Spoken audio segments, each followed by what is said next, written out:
minus 4, minus 3, minus 2, X minus 1. Fire. Lights out, everybody.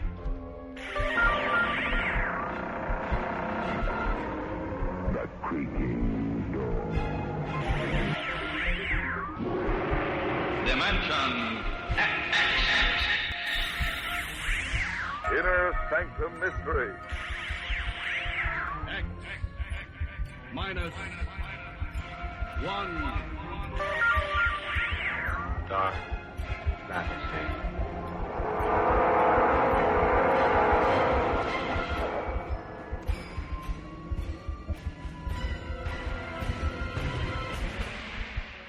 Hello everyone, welcome to Sci-Fi and Horror, brought to you by Dwayne Old Time Radio.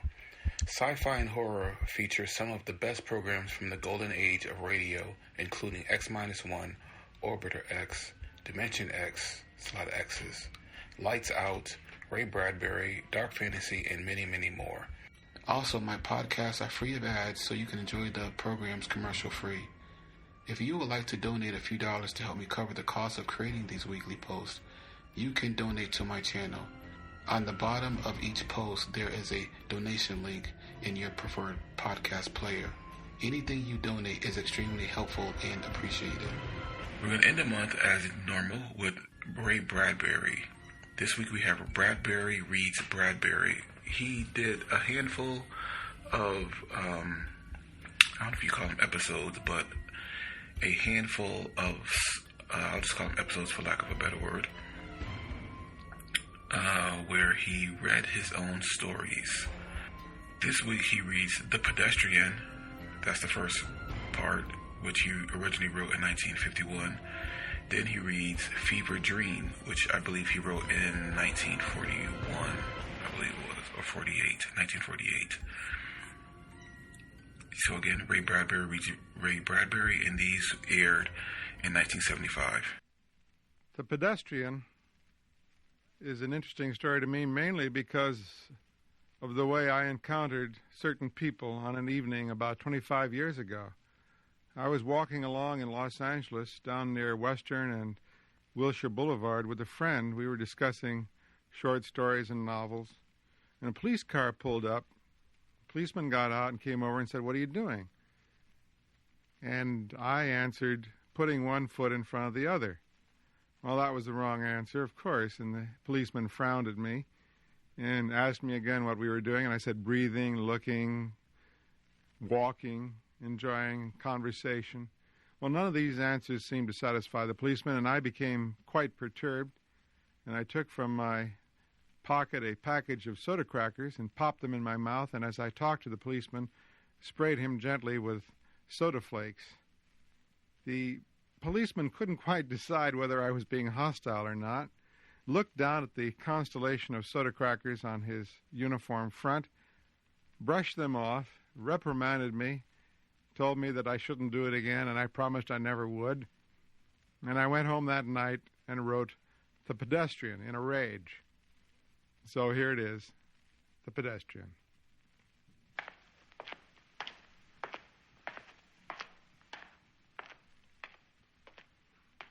To enter out into that silence that was the city at 8 o'clock of a misty evening in November, to put your feet upon that buckling concrete walk, to step over grassy seams and make your way, hands in pockets, through the silences, that was what Mr. Leonard Mead most dearly loved to do.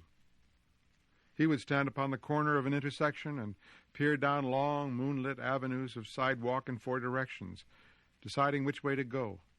But it really made no difference. He was alone in this world of 2053 A.D., or as good as alone. And with the final decision made, a path selected, he would stride off, sending patterns of frosty air before him like the smoke of a cigar. Sometimes he would walk for hours and miles and return only at midnight to his house. And on his way he would see the cottages and homes with their dark windows, and it was not unequal to walking through a graveyard where only the faintest glimmers of firefly light appeared in flickers behind the windows. Sudden gray phantoms seemed to manifest upon inner room walls where a curtain was still undrawn against the night. or there were whisperings and murmurs where a window in a tomb-like building was still open. Mr. Leonard Mead would pause, cock his head, listen, look, and march on, his feet making no noise on the lumpy walk.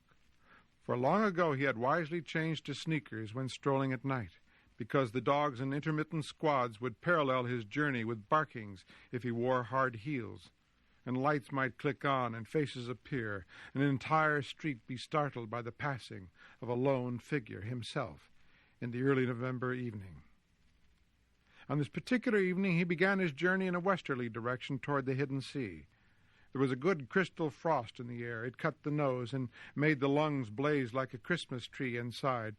You could feel the cold light going on and off, all the branches filled with invisible snow. He listened to the faint push of his soft shoes through autumn leaves with satisfaction, and whistled a cold, quiet whistle between his teeth, occasionally picking up a leaf as he passed, examining its skeletal pattern in the infrequent lamplights as he went on, smelling its rusty smell. "Hello in there," he whispered to every house on every side as he moved. "What's up tonight on Channel 4, Channel 7, Channel 9? Where are the cowboys rushing? And do I see the United States cavalry over the next hill to the rescue?" The street was silent and long and empty, with only his shadow moving like the shadow of a hawk in mid-country. If he closed his eyes and stood very still, frozen, he could imagine himself upon the center of a plain, a wintry, windless Arizona desert, with no house in 1,000 miles, and only dry riverbeds, the streets for company. "What is it now?" he asked the houses, noticing his wristwatch. 8:30 p.m., time for a dozen assorted murders, a quiz, a review, a comedian falling off the stage. Was that a murmur of laughter from within a moon-white house? He hesitated, but went on when nothing more happened. He stumbled over a particularly uneven section of sidewalk. The cement was vanishing under flowers and grass. In 10 years of walking, by night or day, for thousands of miles, he had never met another person walking, not one in all that time. He came to a cloverleaf intersection, which stood silent where two main highways crossed the town. During the day it was a thunderous surge of cars, the gas stations open, a great insect rustling and a ceaseless jockeying for position, as the scarab beetles, a faint incense puttering from their exhausts, skimmed homeward to the far directions. But now these highways, too, were like streams in a dry season, all stone and bed and moon radiance. He turned back on a side street, circling around toward his home. He was within a block of his destination when the lone car turned a corner quite suddenly and flashed a fierce white cone of light upon him. He stood entranced, not unlike a night moth, stunned by the illumination, and then drawn toward it. A metallic voice called to him. "Stand still. Stay where you are. Don't move." He halted. "Put up your hands." "But," he said, "Your hands up or we'll shoot." The police, of course. But what a rare, incredible thing. In a city of 3 million, there was only one police car left. Wasn't that correct? Ever since a year ago, 2052, the election year, the force had been cut down from 3 cars to 1. Crime was ebbing. There was no need now for the police, save for this one lone car wandering and wandering the empty streets. "Your name?" said the police car in a metallic whisper. He couldn't see the men in it for the bright light in his eyes. "Leonard Mead," he said. "Speak up." "Leonard Mead." "Business or profession?" "I guess you'd call me a writer." "No profession?" said the police car as if talking to itself. The light held him fixed like a museum specimen, needle thrust through the chest. "You might say that," said Mr. Mead. He hadn't written in years. Magazines and books didn't sell any more. Everything went on in the tomb-like houses at night now, he thought, continuing his fancy. The tombs, ill-lit by television light, where the people sat like the dead, the gray or multicolored lights touching their faces, but never really touching them. "No profession," said the phonograph voice, hissing. "What are you doing out?" "Walking," said Leonard Mead. "Walking?" "Just walking," he said simply, but his face felt cold. "Walking? Just walking? Walking?" "Yes, sir." "Walking where? For what?" "Walking for air. Walking to sea." "Your address?" 11 South St. James Street. And there is air in your house? You have an air conditioner, Mr. Meade? Yes. And you have a viewing screen in your house to see with? No. No? There was a crackling quiet that in itself was an accusation. Are you married, Mr. Meade? No, Not married? said the police voice behind the fiery beam. The moon was high and clear among the stars, and the houses were gray and silent. Nobody wanted me, said Leonard Meade with a smile. Don't speak unless you're spoken to. Leonard Meade waited in the cold night. Just walking, Mr. Meade? Yes. But you haven't explained for what purpose? I explained, for air and to see and just to walk. Have you done this often? Every night for years. The police car sat in the center of the street with its radio throat faintly humming. Well, Mr. Meade. It said. Is that all? He asked politely. Yes. Said the voice. Here. There was a sigh, a pop. The back door of the police car sprang wide. Get in. Wait a minute. I haven't done anything. Get in. I protest. Mr. Meade. He walked like a man suddenly drunk. As he passed the front window of the car, he looked in. As he had expected, there was no one in the front seat, no one in the car at all. Get in. He put his hand to the door and peered into the back seat, which was a little cell, a little black jail with bars. It smelled of riveted steel. It smelled of harsh antiseptic. It smelled too clean and hard and metallic. There was nothing soft there. Now, if you had a wife to give you an alibi, said the iron voice. But... Where are you taking me?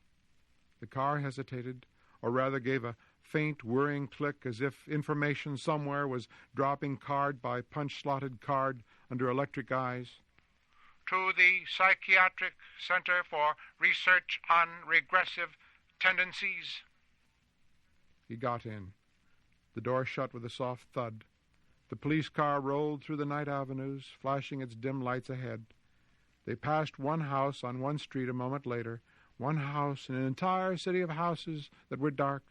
But this one particular house had all of its electric lights brightly lit, every window a loud yellow illumination, square and warm in the cool darkness. That's my house, said Leonard Meade. No one answered him.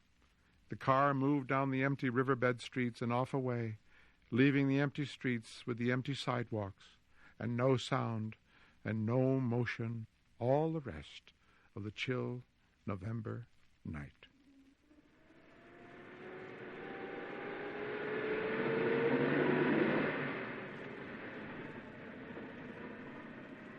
As I recall, the way I got the idea for Fever Dream had something to do with the old joke. I think some of you, or most of you, have heard it one time or another in your life. I'm lousy, but my cold is fine. Well, we've all heard that when people ask us how we're doing, and if we're really feeling low, and we know that the germs in us are having a ball, having a grand time. And I got to brooding over that, and when you're a child especially, there are days when you feel that you've really been taken over by your bacteria. You know, you're just one big faucet. They should burn you and your bedclothes and everything. And so later, when I got to be around 23, 24 years old, I remembered those experiences. I don't think you're ever as sick again in your life as you are when you're 8 or 9 and your mother puts a hot cloth on your chest and then rubs you down with Vicks Vapor Rub, which is really a grand frolic for the germs. You have a feeling they're really going to get you then for some reason. And I remember those horrible days, and I sat down when I was about 24 years old and then wrote a story, Fever Dream, based on that kind of experience.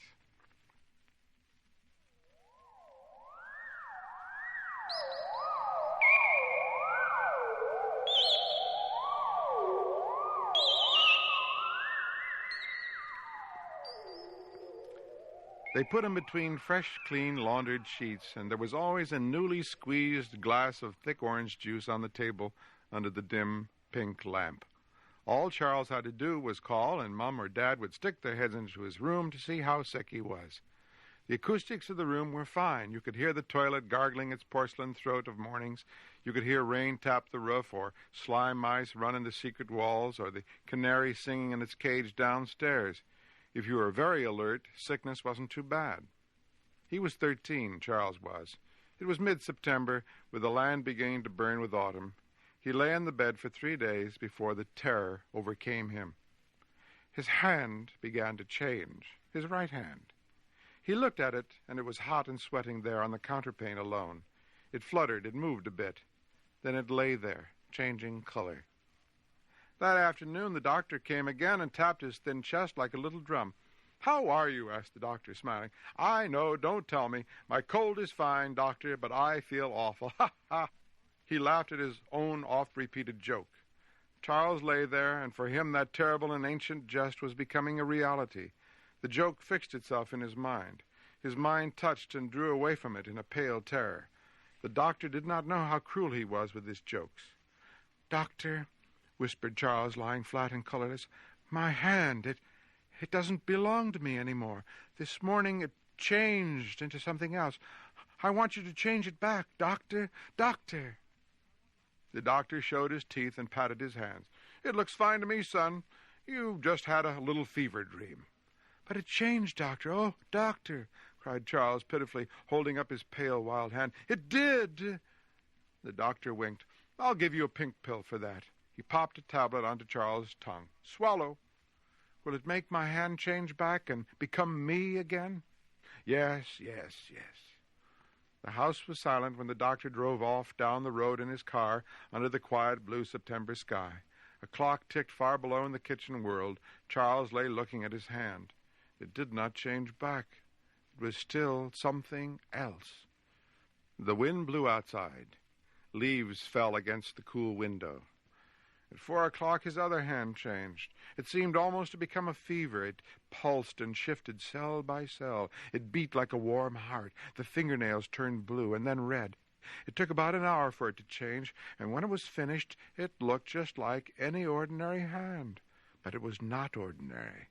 It no longer was him anymore. He lay in a fascinated horror and then fell into an exhausted sleep. Mother brought the soup up at 6. He wouldn't touch it. "I haven't any hands," he said, eyes shut. "Your hands are perfectly good," said Mother. "No," he wailed. "My hands are gone. I feel like I have stumps. Oh, Mama, Mama, hold me, I'm scared." She had to feed him herself. "Mama," he said, "get the doctor, please, again. I'm so sick." "The doctor will be here tonight at 8, she said, and went out. At 7, with night dark and close around the house, Charles was sitting up in bed when he felt the thing happening to first one leg and then the other. "Mama, come quick!" he screamed, and when Mama came, the thing was no longer happening. When she went downstairs, he simply lay without fighting, as his legs beat and beat, grew warm, red-hot, and the room filled with the warmth of his feverish change. The glow crept up from his toes to his ankles and then to his knees. "May I come in?" The doctor smiled in the doorway. "Doctor!" cried Charles. "Hurry, take off my blankets!" The doctor lifted the blankets tolerantly. "There you are, whole and healthy, sweating, though. A little fever. I told you not to move around, bad boy." He pinched the moist pink cheek. "Did the pills help? Did your hand change back?" No, now it's my other hand and my legs." Well, I'll have to give you 3 more pills, 1 for each limb, my little peach?" laughed the doctor. "Will they help me? Please, please. What have I got?" "A mild case of scarlet fever, complicated by a slight cold." "Is it a germ that lives and has more little germs in me?" "Yes." "Are you sure it's scarlet fever? You haven't taken any tests?" "I guess I know a certain fever when I see one," said the doctor, checking the boy's pulse with cool authority. Charles lay there, not speaking, until the doctor was crisply packing his black kit. And then in the silent room, the boy's voice made a small, weak pattern, his eyes alight with remembrance. "I read a book once about petrified trees, wood turning to stone, about how trees fell and rotted, and minerals got in and built up, and they look just like trees, but they're not. They're stone. He stopped. In the quiet, warm room, his breathing sounded. "Well?" asked the doctor. "I've been thinking," said Charles after a time. "Do germs ever get big? I mean, in biology class they told us about one-celled animals, amoebas and things, and how millions of years ago they got together until there was a bunch, and they made the first body, and more cells got together and got bigger, and then finally maybe there was a fish, and finally here we are, and all we are is a bunch of cells that decided to get together to help each other out. Isn't that right?" Charles wet his feverish lips. "What's all this about?" The doctor bent over him. "I've got to tell you this, Doctor. Oh, I've got to," he cried. "What would happen? Oh, just pretend, please pretend, that just like in the old days, a lot of microbes got together and wanted to make a bunch and reproduced and made more." His white hands were on his chest now, crawling toward his throat. "And they decided to take over a person," cried Charles. "Take over a person?" "Yes, become a person. Me, my hands, my feet. What if a disease somehow knew how to kill a person and yet live after him?" He screamed. The hands were on his neck. The doctor moved forward, shouting. At 9 o'clock, the doctor was escorted out to his car by the mother and father, who handed him his bag. They conversed in the cool night wind for a few minutes. "Just be sure his hands are kept strapped to his legs," said the doctor. "I don't want him hurting himself." "Will he be all right, doctor?" The mother held to his arm a moment. He patted her shoulder. "Haven't I been your family physician for 30 years? It's the fever. He imagines things. But those bruises on his throat, he almost choked himself. Just you keep him strapped. He'll be all right in the morning." The car moved off down the dark September road. At 3 in the morning, Charles was still awake in his small black room. The bed was damp under his head and his back. He was very warm. Now he no longer had any arms or legs, and his body was beginning to change. He did not move on the bed, but looked at the vast blank ceiling space with insane concentration. For a while he had screamed and thrashed, but now he was weak and hoarse from it, and his mother had gotten up a number of times to soothe his brow with a wet towel. Now he was silent, his hands strapped to his legs. He felt the walls of his body change, the organs shift, the lungs catch fire like burning bellows of pink alcohol. The room was lighted up as with the flickerings of a hearth. Now he had no body. It was all gone. It was under him, but it was filled with a vast pulse of some burning, lethargic drug. It was as if a guillotine had neatly lopped off his head, and his head lay shining on a midnight pillow, while the body, below, still alive, belonged to somebody else. The disease had eaten his body, and from the eating had reproduced itself in feverish duplicate. There were the little hand hairs and the fingernails and the scars and the toenails and the tiny mole on his right hip, all done again in perfect fashion. "I am dead," he thought. "I've been killed, and yet I live. My body is dead. It is all disease, and nobody will know.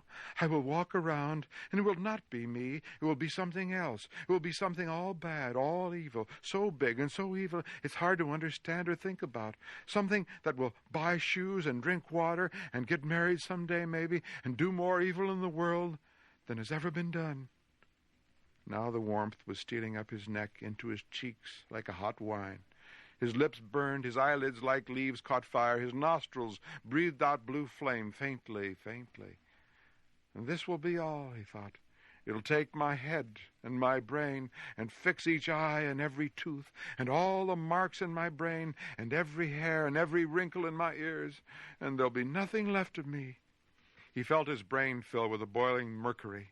He felt his left eye clench in upon itself and like a snail withdraw, shift. He was blind in his left eye. It no longer belonged to him. It was enemy territory. His tongue was gone, cut out. His left cheek was numbed, lost. His left ear stopped hearing. It belonged to someone else now. The thing that was being born, this mineral thing replacing the wooden log, this disease replacing healthy animal cell.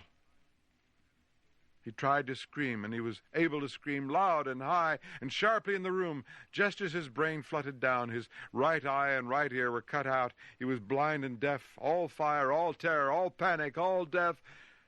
His scream stopped before his mother ran through the door to his side. It was a good, clear morning with a brisk wind that helped carry the doctor up the path before the house. In the window above, the boy stood fully dressed. He did not wave when the doctor waved and called, "What's this? Up? My God!" The doctor almost ran upstairs. He came gasping into the bedroom. "What are you doing out of bed?" he demanded of the boy. He tapped his thin chest, took his pulse and temperature. "Absolutely amazing. Normal, by God." "I shall never be sick again in my life," declared the boy quietly, standing there looking out the wide window. "Never." "I hope not." "Why, you're looking fine, Charles." "Doctor?" "Yes, Charles." "Can I go to school now?" asked Charles. "Tomorrow will be time enough. You sound positively eager." "I am. I like school. All the kids. I want to play with them and wrestle with them and spit on them and play with the girls' pigtails and shake the teacher's hand and rub my hands on all the cloaks in the cloakroom. And I want to grow up and travel and shake hands with people all over the world and be married and have lots of children and go to libraries and handle books and all of that I want to," said the boy, looking off into the September morning. "What's the name you called me?" "What?" The doctor puzzled. I called you nothing but Charles." "It's better than no name at all, I guess," the boy shrugged. "I'm glad you want to go back to school," said the doctor. "I really anticipate it," smiled the boy. "Thank you for your help, doctor. Shake hands." "Glad to." They shook hands gravely, and the clear wind blew through the open window. They shook hands for almost a minute, the boy smiling up at the old man and thanking him. Then, laughing, the boy raced the doctor downstairs and out to his car. His mother and father followed for the happy farewell. "Fit as a fiddle," said the doctor. "Incredible." "And strong," said the father. "He got out of his straps himself during the night. Didn't you, Charles?" "Did I?" said the boy. "You did. How?" "Oh," the boy said, "that was a long time ago." "A long time ago." They all laughed, and while they were laughing, the quiet boy moved his bare foot on the sidewalk and merely touched brush against a number of red ants that were scurrying about on the sidewalk. Secretly, his eyes shining, while his parents chatted with the old man, he saw the ants hesitate, quiver, and lie still on the cement. He sensed they were cold now. "Goodbye!" And the doctor drove away, waving. The boy walked ahead of his parents. As he walked, he looked away toward the town and began to hum school days under his breath. "It's good to have him well again," said the father. "Listen to him. He's so looking forward to school." The boy turned quietly. He gave each of his parents a crushing hug. He kissed them both several times. Then, without a word, he bounded up the steps into the house. In the parlor, before the others entered, he quickly opened the birdcage, thrust his hand in, and petted the yellow canary once. Then he shut the cage door, stood back, and waited.